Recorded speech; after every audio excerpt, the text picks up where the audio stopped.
नहीं, again a very good question. First of all, again, first thing is acceptance. Acceptance of what the situation is.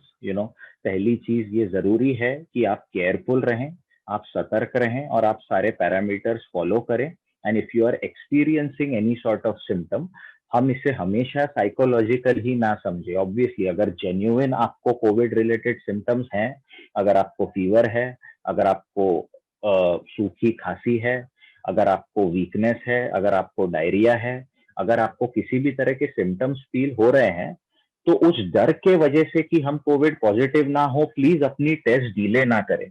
अगर proper medical information इसके बारे में दी जाए तो अब कोविड का काफी हद तक अच्छा ट्रीटमेंट आ गया है. Of course we have not still over device treatment जो कि 100% इफेक्टिव हो, बट इतना जो कुछ चीजें श्योर है कोविड के बारे में वो ये है कि the earlier it is detected the better. आप जितना जल्दी ट्रीटमेंट इसकी स्टार्ट करेंगे उतना ही अच्छे चांसेस हैं आपके रिकवरी के. तो आपके टेस्ट को डिले ना करें if you are having actual symptoms. It's okay अगर आपको ये सिम्टम्स हो रहे हैं तो कि एक हम पॉजिटिव होने से डरते हैं कि अरे पॉजिटिव हो गया तो 15 दिन आइसोलेट होना पड़ेगा. पॉजिटिव होने से डरते हैं कि लोग हमारे बारे में क्या आउटलुक रखेंगे. द फैक्ट इज कि पॉजिटिव अगर आप हो तो भी मैक्सिमम समय में अगर जल्दी डिटेक्ट चीजें होती हैं तो आप होम क्वारंटीन में रह के आराम से प्रॉपर ट्रीटमेंट के साथ से ठीक हो जाओगे. आपको जो रूटीन मॉनिटरिंग है आपके SpO2 का, आपको रूटीन मॉनिटरिंग है आपके टेम्परेचर का, और वो बाकी चीजें तो खैर मैं उसके मेडिकल एस्पेक्ट्स के बारे में ज्यादा नहीं जाऊंगा, आप सब जानते ही हैं. आप अगर मॉनिटर करें और सही टाइम पे एंटीवायरल ड्रग्स, सही टाइम पे सही चीज शुरू करें, इनफैक्ट आपकी सिचुएशन थोड़ी मॉडरेट या प्रॉब्लमेटिक भी है तो एडमिशन के बाद आजकल जो रेमडेसिविर का इंजेक्शन दिया जा रहा है और बाकी ट्रीटमेंट है, इससे सिग्निफिकेंट रिजल्ट्स हैं. मैं मेरे जानने वालों में, मेरे फैमिली मेंबर्स में और मेरे पेशेंट्स में कितने लोगों में देखा है कि जो सही समय पे डिटेक्ट हुए हैं और जिन्हें एडमिशन की भी नीड कभी लगी है, बहुत ही आराम से, बहुत ही इजीली वो रिकवर हो गए हैं without any problem. So first of all, don't neglect your symptoms. Second is when you don't have it and the fear जो हम बात कर रहे हैं, फियर होने का और पॉजिटिविटी का, ये फियर इरेशनल है, ये जरूरी.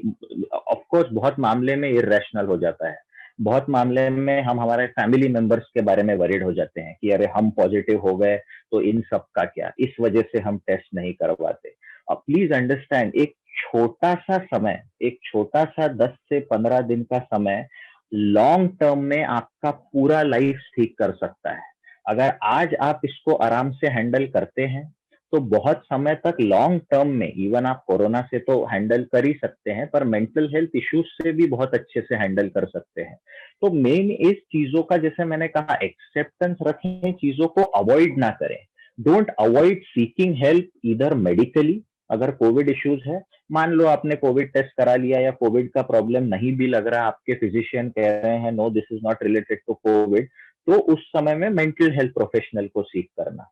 इस समय में सही हेल्प लेके अगर हम उस समय वो सिम्टम्स को ट्रीट कर लें तो we can go through this phase in a relax manner.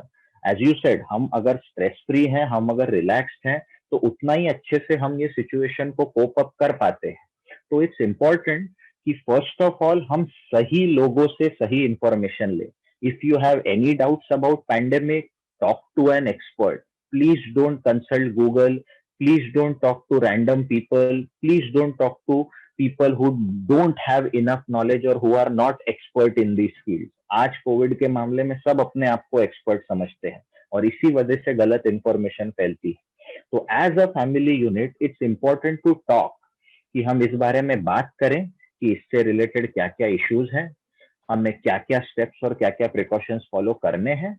और अगर इस दौरान हमें कोई सिम्टम्स या कुछ इश्यू भी लगे तो ये कोई बहुत डरने वाली बात नहीं. फैक्ट यही है कि रिकवरी रेट इस वक्त कोविड का बहुत सिग्निफिकेंटली इंप्रूव हो गया है.